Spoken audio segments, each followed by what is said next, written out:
Hello and welcome to all my dear students. दोस्तों, आज के इस वीडियो लेक्चर के अंदर हम बात करेंगे हमारा जो चैप्टर नंबर 10 है, चैप्टर नंबर 10 बायोमोलिक्यूल्स। इसके एमसीक्यूज़ जो हैं वो आज हम सॉल्व करने वाले हैं। तो चलिए दोस्तों, जल्दी से शुरू करते हैं। सबसे पहला एमसीक्यू है, which sugar from the following is not a reducing sugar. कौन सा रिड्यूसिंग शुगर नहीं है? तो यहाँ पे आंसर हो जाएगा सुक्रोज। बहुत ही इंपॉर्टेंट एमसीक्यू है ये दोस्तों। हमारे सिलेबस में एक ही ऐसा शुगर है जो नॉन रिड्यूसिंग है, दैट इज सुक्रोज। वैसे जितने भी मोनोसेक्राइड्स होते हैं दे आर रिड्यूसिंग, क्योंकि वो टॉलेंस और फेहलिंग के साथ रिएक्शन करते हैं। पर सुक्रोज में alpha carbon of glucose and beta carbon of fructose, उसमें OH फ्री नहीं है, so it is non reducing. तो बहुत इंपॉर्टेंट एमसीक्यू है ये। सुक्रोज जो है वो रिड्यूसिंग शुगर नहीं है, ठीक है। And all monosaccharides are reducing sugar, ये आपको याद रखना है। Second MCQ, by which linkage two monosaccharides are join together in disaccharide. दोस्तों, सेक्राइड के अंदर जो लिंकेज होता है वो होता है ग्लाइकोसिडिक लिंकेज। सैकेराइड्स में जो लिंकेज होता है ग्लाइकोसिडिक होता है। प्रोटीन में अगर आपको पूछा हो तो आपका आंसर होगा पेप्टाइड लिंकेज होता है। और अगर न्यूक्लिक एसिड में पूछा हो तो फॉस्फोडाइएस्टर लिंकेज होता है। तो ये चीज़ें आपको याद रखनी है। नेक्स्ट, थर्ड एमसीक्यू है, which of the following units are present in alpha plus lactose. Alpha plus lactose में क्या प्रेजेंट होता है? तो lactose is made up of beta galactose and alpha glucose. Galactose और ग्लूकोज कंबाइन होगा तब जाके अल्फा लैक्टोज बनता है। पर गैलेक्टोज का ऑलवेज बीटा यूनिट यहाँ पे होना चाहिए और ग्लूकोज का अल्फा यूनिट। तो आंसर थर्ड में ए हो जाएगा। Fourth, chemically what are carbohydrates. Carbohydrates क्या है? So they are polyhydroxy aldehyde and polyhydroxy ketone. तो पॉलीहाइड्रोक्सी एल्डिहाइड एंड कीटोन मतलब ए और बी दोनों आंसर है यहाँ पे। फोर्थ में आंसर है D. Fifth, which functional group or groups is or are present in carbohydrate. Carbohydrate में क्या होता है? तो दोस्तों, कार्बोहाइड्रेट, कार्बो मतलब कार्बन, हाइड्रेट मतलब H2O। अब कार्बोहाइड्रेट में एल्डिहाइड होता है या फिर कीटोन होता है और साथ में OH होता है। तो आंसर हो जाएगा all of the above. Which element is not seen in carbohydrate. Carbohydrates के अंदर क्या प्रेजेंट नहीं होता है? तो नाइट्रोजन प्रेजेंट नहीं होता है। हमें याद होगा ग्लूकोज का स्ट्रक्चर पायरेन से सिमिलर था, तो इसीलिए पायरेनोज लिखा था। और फ्रुक्टोज का स्ट्रक्चर फुरान से सिमिलर था, तो फ्रुक्टोफुरानोज लिखा था, जिन दोनों के अंदर ऑक्सीजन था। कार्बन और हाइड्रोजन तो होता ही है, पर कार्बोहाइड्रेट्स के अंदर नाइट्रोजन नहीं होता। तो आंसर है B, seventh. Which compound from the following does not belong to carbohydrate family even though proportion of H and O in it is 2:1। Carbohydrate का नहीं है, फिर भी उसके अंदर प्रपोर्शन जो है वो 2:1 का होता है। तो फॉर्माल्डिहाइड का स्ट्रक्चर ये रहा, देखो CH2O। इसमें देखो कार्बन हाइड्रोजन और ऑक्सीजन का प्रपोर्शन आप देख पा रहे हो, 2:1 है यहाँ पे। एसिटिक एसिड सेम C2H4O2, इसमें भी 2:1 है। और लैक्टिक एसिड का स्ट्रक्चर ये रहा आपके स्क्रीन के सामने, COOH HCH3OH। लैक्टिक एसिड में देखो 2 और 1 3 कार्बन है। हाइड्रोजन कितने हैं यहाँ पे? 6। और ऑक्सीजन कितने हैं यहाँ पे? 3। तो देखो 2:1 इसमें भी है। तो आंसर हो जाएगा हमारा all of the above. Seventh में आंसर हो जाएगा D. Next, eighth, on the basis of which characteristics carbohydrates are classified as mono, oligo and poly। तो कार्बोहाइड्रेट का क्लासिफिकेशन हुआ था on the basis of their hydrolysis product of their molecule. इनका hydrolysis करने पे अगर एक यूनिट बन रहा है तो मोनोसेक्राइड, 2 to 10 यूनिट्स बनेंगे तो ऑलिगोसेक्राइड, और बहुत सारे यूनिट्स बनेंगे तो polysaccharide. How many minimum carbon atom are present in carbohydrate. Carbohydrate में सबसे कम नंबर ऑफ कार्बन, मतलब कार्बोहाइड्रेट्स में सबसे मिनिमम कार्बन कितने हो सकते हैं? तो सबसे मिनिमम कार्बन दोस्तों 3 हो सकते हैं। आंसर है B, a carbohydrate that can not be further hydrolyse. दोस्तों ऐसा कार्बोहाइड्रेट जिससे छोटा यूनिट पॉसिबल नहीं है, मतलब ऐसा कार्बोहाइड्रेट जिससे स्मॉलेस्ट यूनिट पॉसिबल नहीं है। सबसे स्मॉलेस्ट यूनिट वाला कार्बोहाइड्रेट कौन सा है जिससे और स्मॉल यूनिट पॉसिबल नहीं है। मतलब यहाँ पे बात हो रही है मोनोमर के बारे में, मतलब ऐसा स्ट्रक्चर आपको बताना है जिससे छोटा स्ट्रक्चर पॉसिबल नहीं है ना। तो वो होता है मोनोसेक्केराइड। मोनोसेक्केराइड। तो आंसर क्या हो जाएगा दोस्तों? 10th में आंसर हो जाएगा डी, है ना दोस्तों। 11th, what is general formula of monosaccharide? तो मोनोसेक्केराइड का जनरल फॉर्मूला है CnH2nOn। जैसे कि C6H12O6 होता है, तो देख सकते हो आप जितने कार्बन है उतने ही ऑक्सीजन है, पर हाइड्रोजन उससे डबल है। तो आंसर हो जाएगा B for Bombay. 12th, which saccharide from the following is not included in oligosaccharide? कौन ओलिगोसेक्केराइड में इंक्लूड नहीं होता है? तो ऑब्वियसली मोनोसेक्केराइड इंक्लूड नहीं होता है। डाई, ट्राई, टेट्रा, 10 यूनिट्स तक जितने भी है सब ओलिगो में इंक्लूड होते हैं, मोनोसेक्केराइड इंक्लूड नहीं होता है। 13th, which of the following is a disaccharide? कौन सा डाइसेक्केराइड है, ऐसा पूछा है। लैक्टोज, हाँ लैक्टोज डाइसेक्केराइड है। सेलोबायोज भी है और माल्टोज भी है। तो आंसर हो जाएगा D, all of the above. दोस्तों यहाँ पे मैं आपको एक चीज़ बता दूँ, बायोमोलिक्यूल चैप्टर जो है वो है ना, आप समझो थियोरेटिकल चैप्टर है। इसमें ज़्यादा कोई लॉजिक या फिर ज़्यादा यहाँ पे सम्स तो कोई है ही नहीं, और कन्वर्जन भी नहीं हो सकता ऑर्गेनिक केमिस्ट्री की तरह। तो जितना आपने एनसीईआरटी अच्छे से पढ़ा है, लाइन टू लाइन अगर आपने पढ़ा है, समझा है, तो इजीली आप आंसर दे सकते हो। सो दोस्तों यहाँ पे मैं कहना ये चाहता हूँ कि बायोमोलिक्यूल चैप्टर में मार्क्स लाने बहुत ईजी है ना। तो एमसीक्यू तो अभी मैं सॉल्व करवा ही रहा हूँ। बायोमोलिक्यूल चैप्टर भी अच्छे से आप प्रिपेयर कर लेना। इसमें से कोई भी क्वेश्चन आए आप इजीली इसका आंसर ले सकते हो और इजीली मार्क्स जो है वो यहाँ पे गेन कर सकते हो, है ना। इसके एमसीक्यू ओनली इन्फॉर्मेटिव है, तो एटलीस्ट आप इतने एमसीक्यू याद भी कर लोगे तो भी आपका काम बन जाएगा। चलिए दोस्तों अब आगे बढ़ते हैं। 14th नंबर का MCQ, which compound from the following does not have formula C12H22O11? किसका फॉर्मूला ये नहीं है? अब दोस्तों ये फॉर्मूला डाइसेक्केराइड का होता है और A, B और D डाइसेक्केराइड है। तो कौन डाइसेक्केराइड नहीं है? तो C जो है वो डाइसेक्केराइड नहीं है, सेल्यूलोज, क्योंकि वो पॉलीसेक्केराइड है। Next, if monosaccharide molecules are obtain by hydrolysis of carbohydrate, तो उसको then it is called polysaccharide. मतलब कितने मोनोसेक्केराइड बनेंगे हाइड्रोलिसिस से, तब उसको हम पॉलीसेक्केराइड बोलेंगे। तो मैं नहीं, पॉलीसेक्केराइड का हाइड्रोलिसिस करने से बहुत सारे मोनोसेक्केराइड बनते हैं। तो 15 में आंसर डी हो जाएगा। Which of the following is a polysaccharide? नीचे में से कौन सा पॉलीसेक्केराइड है? Dextrin, yes it is polysaccharide. Starch, yes. Glycogen, yes. Answer हो जाएगा दोस्तों 16 में D for dog. Generally the compound of carbohydrate class contains, carbohydrate में सफिक्स क्या होता है दोस्तों? तो ओज होता है। ग्लूकोज, फ्रुक्टोज, माल्टोज, है ना। नाचोज नहीं लिखना बेटा, है ना, नाचोज नहीं होता, है ना। ठीक है, चलिए 18th में फ्रुक्टोज कंटेन्स, कितने कार्बन होते हैं फ्रुक्टोज में? 6 कार्बन होते हैं और कीटोन होता है। तो आंसर है 6N कीटोन। आई होप आप सबको फ्रुक्टोज का स्ट्रक्चर जो है वो याद होगा। ये रहा आपके स्क्रीन के सामने फ्रुक्टोज का स्ट्रक्चर। यहाँ पे 3 कायरल कार्बन होते हैं। पहले कार्बन पे है CH2OH, दूसरा कार्बन जो है यहाँ पे वो होता है कीटोन का, C डबल बॉन्ड है यहाँ पे OH, H, H और यहाँ पे होता है CH2OH, ये H, OH, OH। तो यहाँ पे एक कार्बन, इसको फ़ॉन्ट को छोटा कर देते हैं, एक कार्बन, दूसरा कार्बन, तीसरा, चौथा, पांचवा और छठा कार्बन, है ना।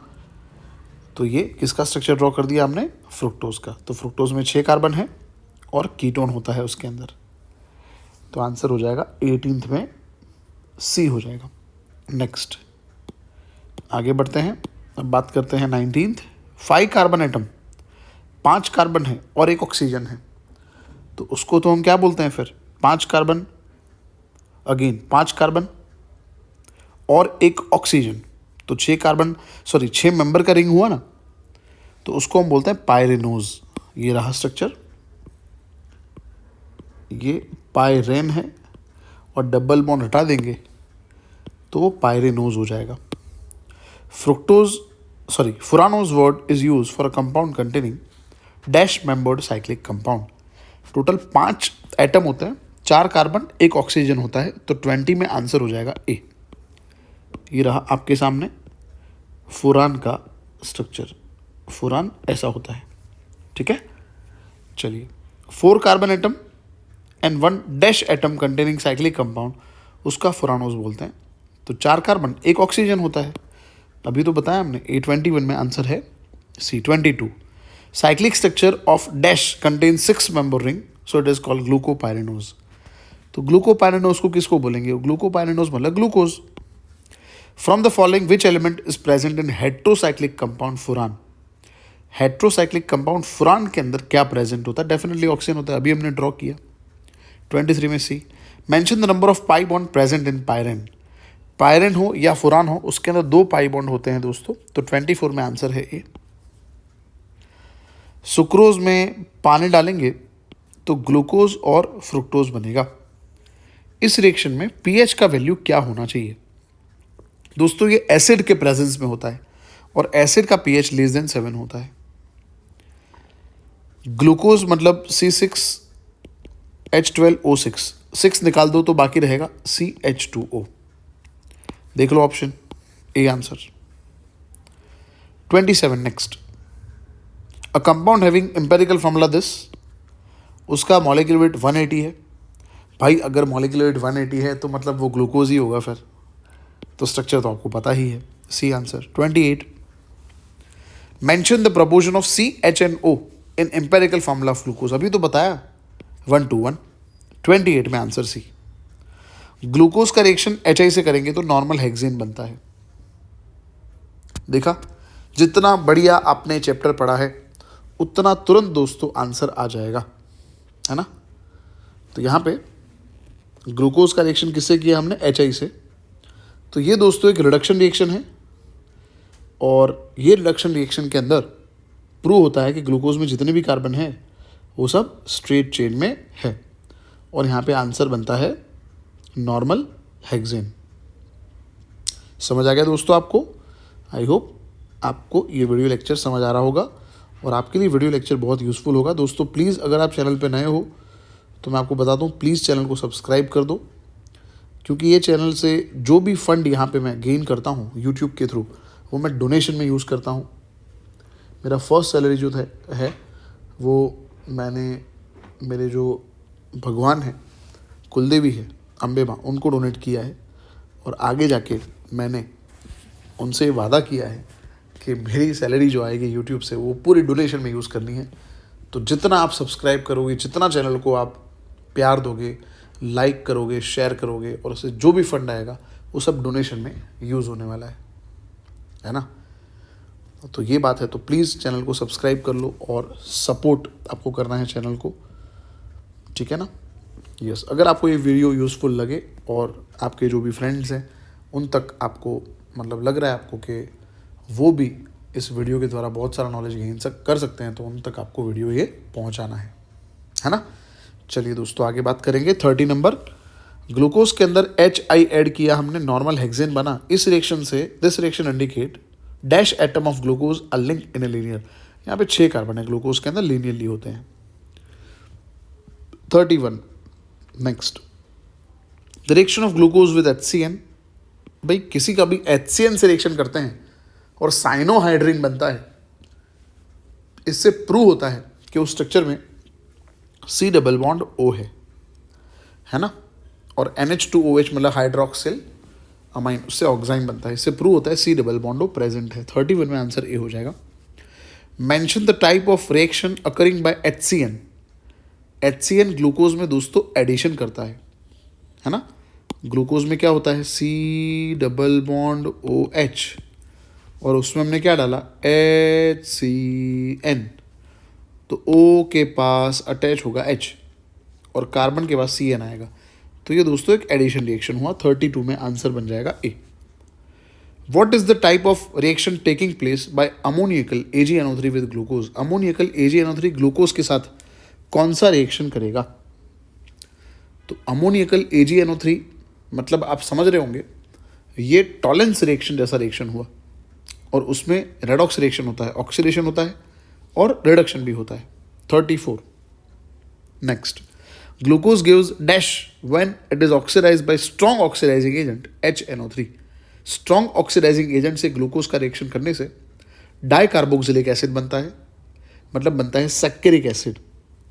तो डाइकार्बोक्सिलिक एसिड और नंबर ऑफ कार्बन चेंज नहीं होता है, जिसका नाम है सैक्रिक एसिड. आंसर 34 में बन जाएगा ए.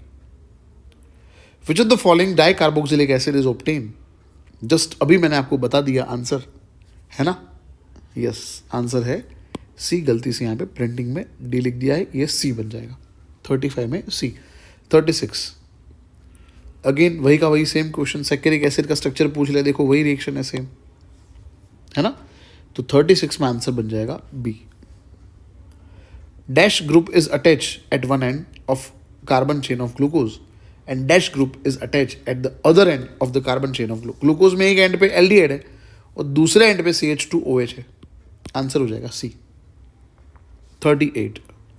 In the presence of which reagent does glucose react with acidic anhydride to give pentaacetyl glucose? दोस्तों ये रिएक्शन होता है बेस के प्रेजेंस में और बेस होता है पेरिडिन, क्योंकि इसमें जो प्रोडक्ट बन रहा था बाय प्रोडक्ट वो एसिडिक एसिड था, है ना? और बैकवर्ड रिएक्शन स्टॉप करने के लिए हमने बेस पेरिडिन ऐड किया था.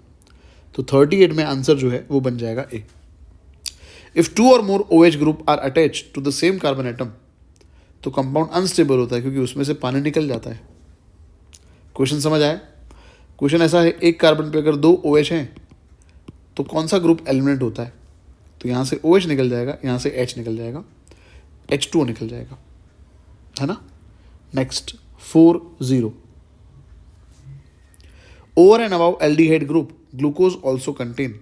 एल्डिहाइड के अलावा ग्लूकोज के अंदर एक प्राइमरी OH है और 4 सेकेंडरी OH है. 1 primary OH and 4 secondary OH. 40 में आंसर हो जाएगा B. If the OH group is attached to the last chiral carbon on the right hand side, right side मतलब कैपिटल D होता है. Answer B है. Next 42. State the name of instrument used for the measurement of optical activity, that is polarimeter. polarimeter answer हो जाएगा 42 में C. If an optically active organic compound show rotation of PPL in a clockwise, अगर clockwise rotation होता है PPL का, plane polarise light का, तो उसको बोलते हैं डेक्स्ट्रो रोटेटरी. 43 में दोस्तों आंसर हो जाएगा A for apple. What is not true for dextro rotatory compound? First, always shown by plus sign. This is right, ये तो सही है. Always indicated by small D, yes ये भी सही है. क्लॉकवाइज रोटेशन, ये भी सही है. कैपिटल डी, ये गलत है. कैपिटल डी तब लिखेंगे जब OH राइट हैंड साइड है. स्मॉल डी तब लिखेंगे जब रोटेशन डेक्स्ट्रो है. 45. Next, which colour is produce when Schiff reagent is added to glucose? Schiff reagent glucose में ऐड करने पे कोई भी कलर दोस्तों शो नहीं करता है और इसीलिए साइंटिस्ट को यहाँ पे शक हुआ कि ग्लूकोज के अंदर एल्डिहाइड फ्री नहीं होगा. डी आंसर है.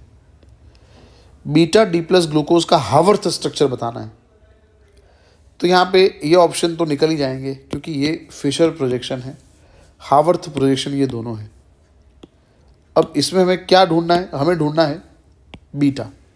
तो बीटा दोस्तों मैंने ऐसे याद करवाया था आपको कि पहले कार्बन पे OH होगा, फिर बाकी उल्टा लिखना है, HOH, OHH, HOH और CH2OHH. ठीक, तो आंसर क्या हो जाएगा 46 में?